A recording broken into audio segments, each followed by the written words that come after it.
Hello दोस्तों, आप सभी का स्वागत है द आईडी एग्जाम चैनल पे। दोस्तों, जो हिंदी की सीरीज चल रही थी तो आज हम लोग आ गए हैं समास को लेकर के, क्योंकि समास एक ऐसा चैप्टर है जहां से अक्सर दोस्तों सवाल पूछे जाते हैं।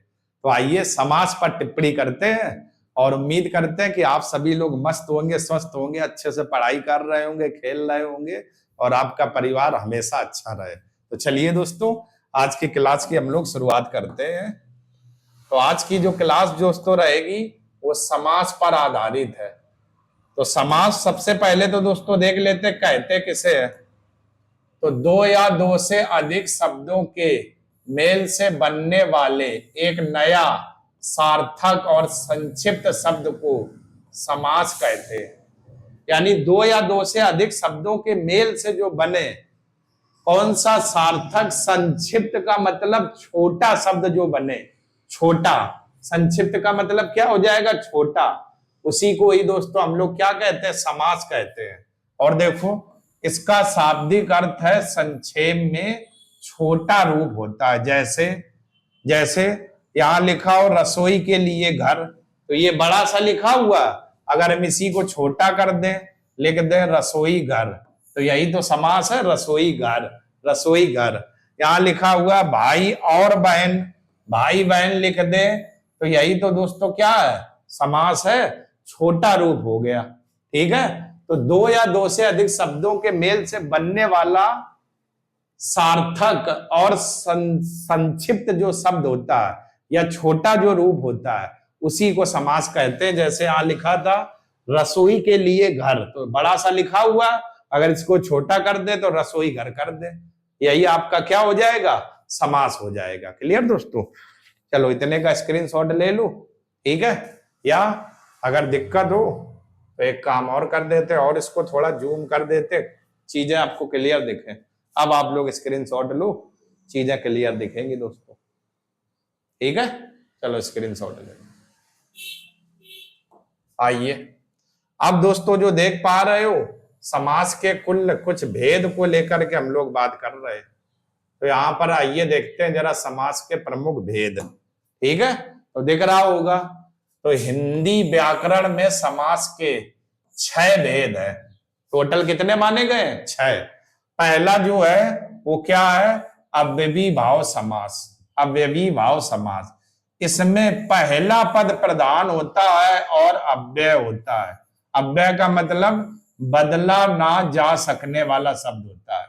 कुल मिला के अव्ययी भाव जो समास होगा उसमें जो पहला जो पद होगा उसी की प्रधानता होगी। लिखा हुआ है इसमें पहला पद प्रधान होता है और अव्यय होता है। अव्यय मतलब बदला ना जा सकने वाला शब्द होता है। और अव्ययी भाव समाज में जब शुरुआत होगी तो यथा शब्द लगा होगा आगे, या प्रति लगा होगा, या भर, या आदि शब्द पहले लगे होते हैं, पहले लगे होते हैं। ये अव्ययी भाव की क्या लगभग हो गई? पहचान हो गई।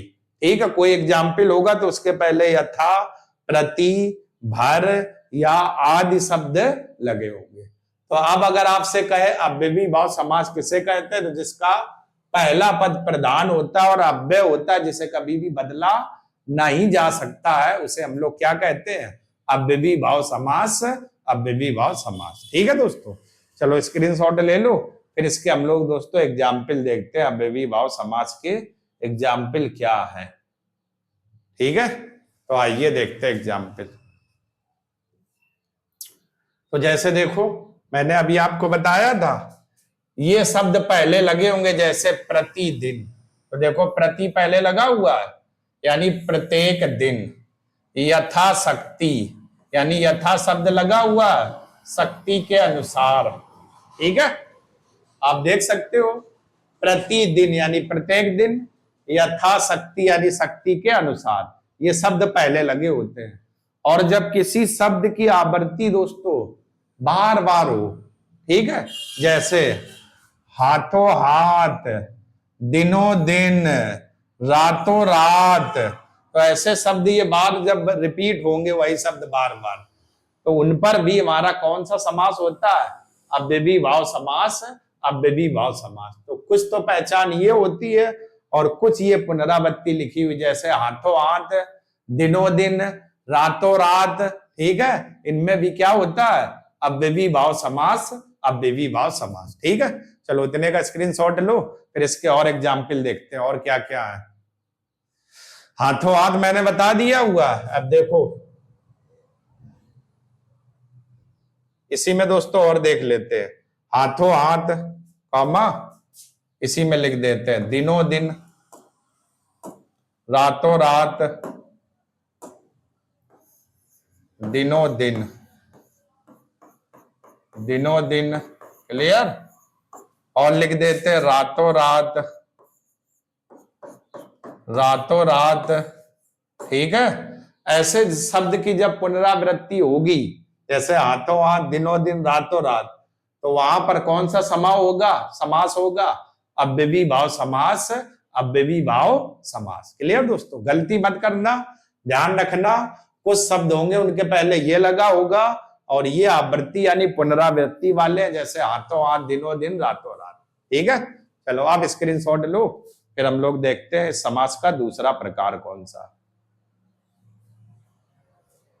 आइए, दूसरा जो दोस्तों प्रकार आपके सामने लिखा हुआ है वो क्या लिखा हुआ है, तत्पुरुष समास लिखा हुआ। कौन सा समास है? तत्पुरुष समास। ठीक है, तत्पुरुष समास किसे कहते हैं? इसमें देखना जरा दोस्तों, तत्पुरुष समास में क्या मामला है, इसमें दूसरा पद प्रधान होता है, यानी दूसरा पद उत्तर होगा, यही प्रमुख होगा, यही प्रधान होगा।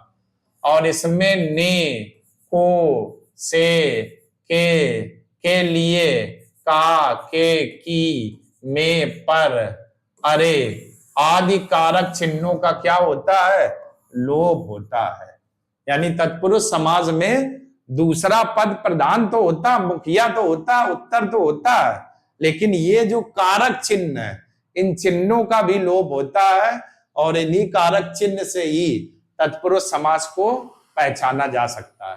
ठीक है, एग्जाम्पल में देखें दोस्तों, तभी आप समझ पाएंगे। जैसे लिखा हुआ है, जैसे लिखा हुआ है राजपुत्र, तो यानी राजा का पुत्र। देखो का आ गया कारक चिन्ह, कहां था, ये का था, राजा का पुत्र, का कारक चिन्ह लगा हुआ इधर, ये का था। दूसरा गगनचुंबी, गगनचुंबी यानी गगन को छूमने वाला, तो कौन सा कारक चिन्ह, को आ गया, और को कहां लिखा हुआ, ये को कारक चिन्ह लिखा हुआ, गगनचुंबी। तो राजपुत्र यानी राजा का पुत्र, का कारक चिन्ह, कारक चिन्ह, गगनचुंबी गगन को चूमने वाला, को कारक चिन्ह हो गया। ठीक है दोस्तों, चलो स्क्रीनशॉट लो, फिर और एग्जाम्पल देखते हैं। और देखो एग्जाम्पल इसके, गगनचुंबी तक हो गए। आइए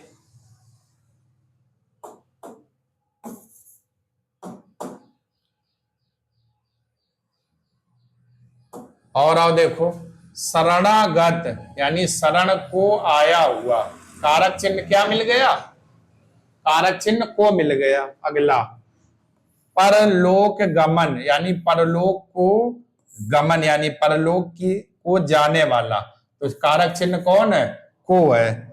जेब कतरा यानी जेब को कतरने वाला, कारक चिन्ह कौन सा मिला, को मिल गया। तो आप देख रहे हैं ये तत्पुरुष समास में जितने भी एग्जाम्पल है, कारक चिन्हों का प्रयोग होता है और दूसरा पद प्रधान होता है।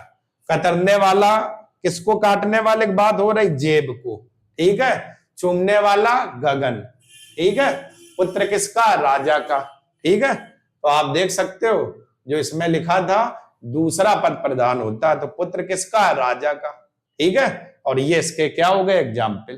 ठीक है, चलो स्क्रीनशॉट लो, फिर और एग्जाम्पल देखते हैं थोड़े इस तत्पुरुष समास के। आइए और भी देखो एग्जाम्पल, मैंने सब विधिवत लगा दिए हुए तत्पुरुष के, तो कुछ और देख लेते हैं, जैसे 13 तक देखते हैं। आइए देखते हैं, जैसे देशभक्ति, तो देश के लिए भक्ति हो गई, तो दूसरा पद ये है देशभक्ति, भक्ति किसके लिए, तो देश के लिए, तो दूसरा पद प्रधान हो गया। चिन्ह कौन सा, कारक के लगा हुआ है। रसोई घर, घर कैसा है, तो रसोई है, के लिए, के कारक चिन्ह। सत्याग्रह, सत्य के लिए आग्रह, कारक चिन्ह के लिए। ठीक है, बलि पशु, तो बलि के लिए पशु कारक चिन्ह क्या है? के लिए। राजपुत्र यानी राजा का पुत्र कारक चिन्ह क्या है? का है, का है। अगला राष्ट्रपति यानी राष्ट्र का पति कारक चिन्ह क्या है? का है। घुड़दौड़, घोड़े की दौड़ कारक चिन्ह क्या है? की है, की। सेनापति, सेना का पति कारक चिन्ह क्या है? का। तो ये भी दोस्तों एग्जाम्पल जितने भी हैं ये किसके हैं? तत्पुरुष समास के। और सभी में देखो दूसरा पद प्रधान है और कारक चिन्हों का क्या हो रहा? लोप हो रहा है। ठीक है। जैसे देशभक्ति, तो भक्ति पर जोर डालो, किसके लिए भक्ति की बात हो रही है? यही तो है दूसरा पद। तो देश के लिए भक्ति। ठीक है। घर कौन सा है? कौन सा घर है? रसोई घर की बात हो रही। ठीक है। तो ये भी स्क्रीनशॉट ले लो दोस्तों तत्पुरुष समास में।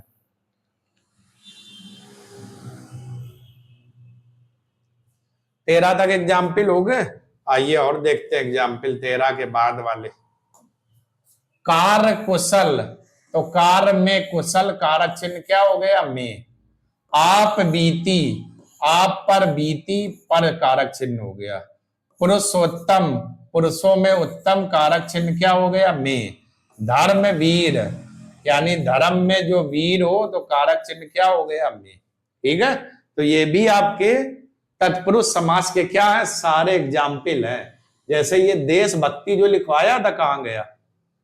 कहां गया? कहां गया? कहां गया? देशभक्ति, देश के लिए भक्ति। ये एक दो बार पूछा भी गया है और अक्सर आता भी रहता है एग्जाम में। ठीक है दोस्तों।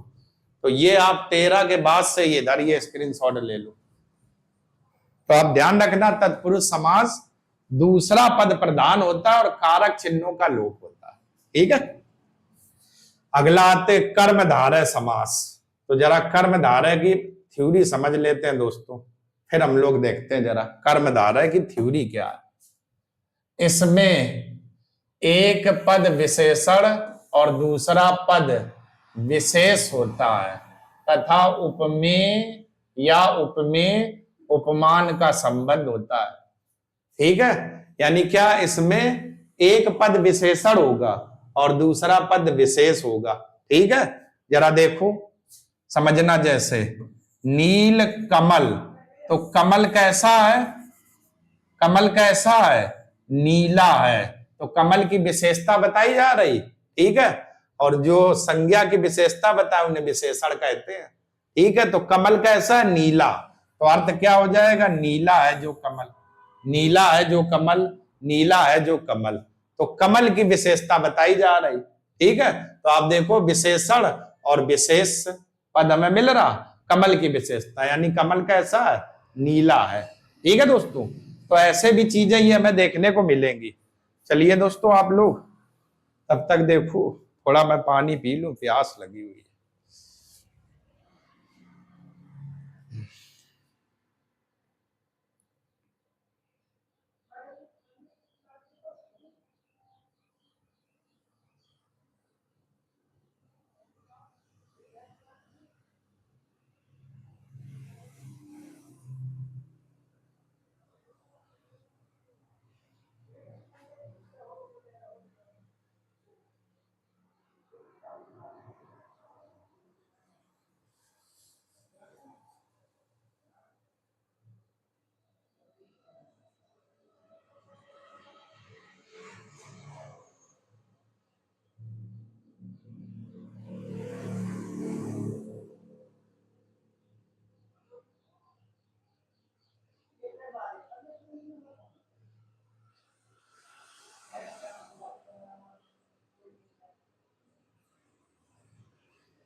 चलिए आइए दोस्तों, शुरुआत इसी का आगे करते हैं।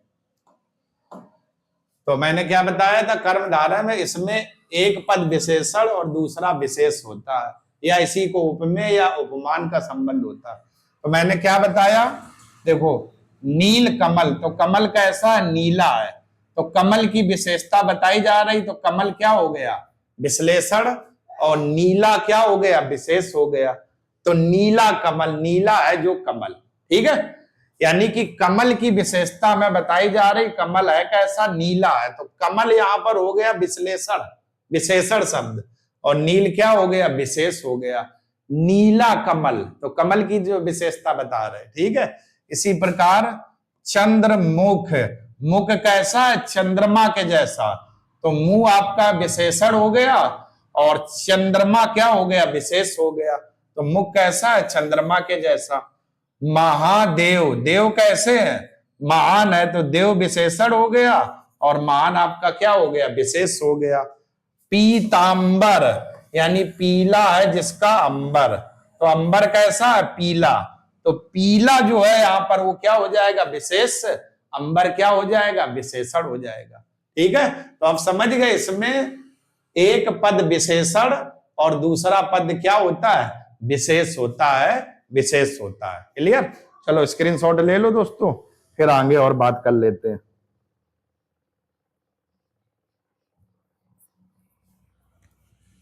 ठीक है, अगर आप नहीं भी समझ पा रहे तो इसको दोस्तों ऐसे भी समझ सकते हो, जैसे मैं यहां लिखूं काली टोपी, काली टोपी, ऐसे लिखूं, तो टोपी की विशेषता बताई जा रही, तो टोपी हमारा क्या हो गया, विश्लेषण, विशेषण हो गया, और कैसी है, काली है, ये आपका क्या हो गया, विशेष हो गया, ठीक है। तो ये दो शब्द मिलेंगे। ऐसे ही इसमें कमल की विशेषता बताई जा रही थी, तो कमल हो गया विशेषण और है कैसा, नीला, नीला क्या हो गया, विशेष। चंद्रमुख यानी मुख की विशेषता बताई जा रही, कैसा, चंद्रमा के समान, तो मुख विशेषण और चंद्रमा क्या हो गया, विशेष हो गया, ठीक है। चलो अब स्क्रीनशॉट लो दोस्तों, फिर और भी इसके कुछ एग्जाम्पल देखते हैं। आइए और देखो एग्जाम्पल दोस्तों, देखो जरा, परमानंद यानी परम है जो आनंद, आनंद कैसा है, परम है, तो आनंद विशेषण हो गया और परम इसकी विशेषता बताई जा रही, तो विशेष हो गया। क्लियर। कमल नयन, कमल के समान नयन, नयन क्या हो गए, विशेषण, और नयन की विशेषता क्या, कमल के समान है, तो कमल क्या हो गया, विशेष हो गया, विशेष हो गया, विशेष हो गया। नयन यानी नयन कैसे है, कमल के समान है, तो ये आपका विशेषण हो गया, और कमल के जो समान है ये आपका क्या हो गया, विशेष हो गया। तो अब आप समझ गए, विशेषण और विशेष, विशेषण और विशेष, ठीक है। तो ये भी आप लोग स्क्रीनशॉट ले लो। और देखो दोस्तों, और एग्जाम्पल है, और भी है, सारे देख लेते एग्जाम्पल। देखो चरण कमल यानी कमल रूपी चरण, ठीक है, या चरण के समान कमल, कमल कैसे है, चरण।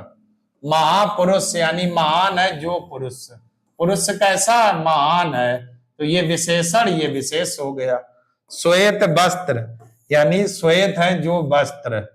महात्मा, महान है जो आत्मा, आत्मा कैसी है, महान है, तो आत्मा की विशेषता बताएगी, आत्मा विशेषण और महान है विशेष आपका हो गया, यानी महान आत्मा। तो ये भी दोस्तों आपके क्या हो जाएंगे, एग्जाम्पल हो जाएंगे, इनको भी स्क्रीनशॉट ले लो। अगला, अगला जो समाज है द्विगु समास, ये दोस्तों सबसे आसान है द्विगु समास। इसमें जब दोस्तों होगा तो देखो पहला जो पद होगा वो संख्यावाची होगा, यानी गिनती बताने वाला, बस द्विगु में संख्यावाची या गिनती बताने वाला, ऐसे समास को क्या कहते हैं, द्विगु समास कहते हैं। संख्या और गिनती बचाने वाला, जैसे चौराहा, चार निकल रहा है यानी चार राह वाला समूह, गिनती बता रहा चार। त्रि यानी तीन, त्रिलोक तीनों लोकों का समाहार। पंचवटी यानी पांच निकल रहा तो पांच वटों का समूह। त्रिभुवन यानी तीन भुवनों का समाहार। आप देखो चार, तीन, पांच, तीन, गिनती वाले ज्यादातर शब्द आ रहे, तो इसे हम लोग कौन सा समास कहते हैं, द्विगु समास कहते हैं, जो गिनती को बताते हैं, ठीक है, और संख्यावाची होते हैं। क्लियर दोस्तों? चलो स्क्रीनशॉट ले लो, फिर और ऐसे एग्जाम्पल देखते हैं गिनती को लेकर के। जैसे देखो और आओ, नौ रत्न, गिनती आ गई, कितने? 9 है टोटल। तो 9 रत्नों का समूह। शताब्दी यानी 100 साल, गिनती वाले सब हो गए। तो 9 रत्न यानी 9 रत्नों का समूह, शताब्दी यानी 100 साल का समूह। ठीक है, तो सभी में देखो आप गिनती बताते हैं तो द्विगु समास कहते हैं। ठीक है, चलो स्क्रीनशॉट लो, और कुछ एग्जाम्पल देखते हैं इसके। और देख लो दोस्तों एग्जाम्पल द्विगु समाज के, सब देख लो, कुछ भी बच्चे मत। दुपट्टा यानी 2 पार्टों वाला समूह, 2 हो गए। त्रिफला 3 आ गया, 3 फलों का समार। चौमासा 4 आ गया, 4 मासों का समूह। सप्तर्षि 7 ऋषियों का समूह। अष्टाध्यायी 8 आ गए, 8 अध्यायों का समूह। पंचामृत यानी 5 अमृतों का समूह। सभी में आप देख लो गिनती वाले ज्यादातर शब्द लिखे हैं, और जहां पर गिनती बताई जाए, संख्या बताने की बात हो, वहां पर द्विगु समास होता है, द्विगु समास होता है, द्विगु समास होता है। क्लियर दोस्तों? चलो स्क्रीनशॉट ले लो। आइए द्वंद्व समास दोस्तों, ये भी बहुत आसान है। द्वंद्व समास, द्वंद्व समास में क्या होता है? द्वंद्व समास, द्वंद्व समास वह समास है जिसमें दोनों पद प्रधान होते हैं और इसमें योजक चिन्ह बीच में ऐसे का प्रयोग होता है, और समान विग्रह करने पर बीच में और या तथा आदि का लोप होता है। या द्वंद्व माने 2, और 2 जोड़ावाचक भी बोल सकते हो, कहीं कहीं लोग जोड़ावाचक भी बता दे सकते हैं। जोड़े का प्रयोग और विलोम शब्द के रूप में भी लिखे होंगे, लेकिन यहां पर क्या, दोनों पद प्रधान होता है और बीच में ये योजक चिन्ह लगा होता है। और ज्यादातर जब इनका विग्रह करेंगे तो विग्रह करने में बीच में और शब्द लिखा मिलेगा, या तथा आदि शब्दों का क्या होता है? लोप आपका होता है। जैसे देखो माता पिता, तो माता और पिता और मिला, और ये देखो लिखा था, तो माता और पिता, माता का विलोम क्या हो जाएगा? पिता। दिन रात यानी दिन और रात और मिला, तो दिन और रात, इधर बीच में योजक चिन्ह लगा है, तो जोड़ावाचक द्वंद्व समास, और योजक चिन्ह लगा होगा और दोनों पद प्रधान होंगे। ठीक है दोस्तों, स्क्रीनशॉट ले लो, फिर और आगे एग्जाम्पल देखते हैं। सभी में देखो इसी योजक चिन्ह के हिसाब से ही मामला चलेगा। आओ देखो, और देखो इस योजक चिन्ह में आओ, पाप पुण्य, क्या है? पाप पुण्य। देखो बीच में चिन्ह लगा हुआ, पाप या पुण्य, या मिला ये विग्रह करने पर। अगला सुख दुख, योजक चिन्ह लगा हुआ है, तो सुख और दुख और मिला, ये 3 शब्द और। अगला भाई बहन, तो भाई और बहन बीच में और मिला, और तो विग्रह करने पर और या तथा आदि शब्द का लोप होगा, जोड़ावाचक होंगे, बीच में योजक चिन्ह लगा होगा। ऐसे समास को क्या कहते हैं? द्वंद्व समास कहते हैं। क्लियर दोस्तों? चलो स्क्रीनशॉट ले लो जैसे एग्जाम्पल के, फिर कुछ बातें और देखते हैं। और दोस्तों देख लो जरा, कुछ एग्जाम्पल और है। देखो जैसे राम और लक्ष्मण, बीच में योजक चिन्ह है, तो राम और लक्ष्मण और मिला। सुबह शाम, तो सुबह और शाम और मिला। खरा खोटा, तो खरा या खोटा, या मिला विग्रह करने पर। ऊंच नीच, ऊंच और नीच और मिला। दाल रोटी, तो दाल और रोटी तो और मिला, और बीच में सभी में देखो योजक चिन्ह है, जोड़ावाचक है, और दोनों पद आपके क्या है? प्रधान है, प्रधान है। तो ऐसे दोस्तों आप लोग इसकी क्या कर सकते हो? पहचान, बस समझना है कुछ नहीं। देखो योजक चिन्ह और या तथा ये शब्द बीच में मिल ही रहे, ठीक है, द्वंद्व समास हो जाएगा। चलो ये भी स्क्रीनशॉट ले लो। आइए आगे दोस्तों हम लोग आते हैं बहुब्रीहि समास। ठीक है, बहुब्रीहि क्या होता है? बहुब्रीहि समास क्या होता है? इसमें दोनों पद प्रधान ना होकर किसी तीसरे पद की प्रधानता होती है, यानी दोनों पद प्रधान नहीं होंगे, कोई तीसरा जो पद होगा उसी की क्या की जाएगी, प्रधानता की जाएगी, या वही प्रधान होगा। जैसे लंबोदर यानी लंबा है जिसका उदर, तो तीसरा लंबा है जिसका उदर किसकी बात कर रहा, गणेश जी की, तीसरा पद मिला, गणेश जी की यहां पर प्रधानता है। तो लंबोदर लंबा है जिसका उदर यानी पेट, किसकी बात हो रही, गणेश। दशानन, दस है जिसके आनन या मुख, किसकी बात हो रही, रावण की, तीसरा पद प्रधान हो गया। अगला नीलकंठ, नीला है जिसका कंठ, और तीसरा कौन है, शिव की बात हो रही, तो नीलकंठ, तीसरा पद की प्रधानता हो गई, नीलकंठ तीसरे पद की प्रधानता हो गई। लंबोदर लंबा जिसका उदर, गणेश। दशानन दस मुख वाला, रावण, ठीक है, तीसरा पद नीलकंठ, नीला जिसका कंठ यानी शिव की बात हो रही। क्लियर दोस्तों, चलो स्क्रीनशॉट ले लो।